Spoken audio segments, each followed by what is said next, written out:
Quand il y a un coup d'État, pensez-vous qu'il faut aller faire la guerre pour rétablir la personne qui a perdu le pouvoir? Mais certains l'ont pensé, certains bien sûr, c'est pourquoi nous disons non. Est-ce qu'on peut imaginer le Togo rejoindre l'AES? Pour moi, ce n'est pas impossible, mais c'est la décision du président de la République. Demandez aux populations togolaises, les Togolaises et les Togolais lambda.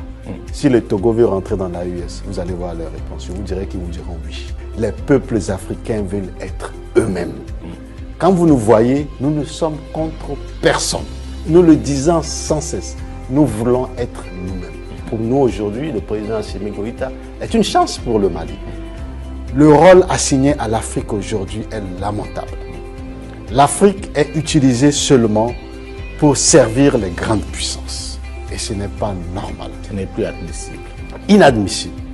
Quand la guerre entre l'Ukraine et la Russie a commencé, les pays africains ont été mis sous pression par les grandes puissances. Il fallait se positionner. Pour se positionner. Nous avions dit non. Non pour l'un, non pour l'autre. Parfois, en tant qu'Africain, j'ai même honte de voir des Africains ordinaires. Donc, il n'y a pas que les politiques, ordinaires. Dans leur raisonnement, dans leur manière de penser, de parler, ils ont l'impression qu'on a besoin de l'autre pour exister. L'Africain a peur de s'affirmer. L'Africain a peur de se prendre en charge. Mais ce n'est pas normal. Donc, c'est un problème général que nous devons résoudre. Peut-être qu'on a été traumatisé.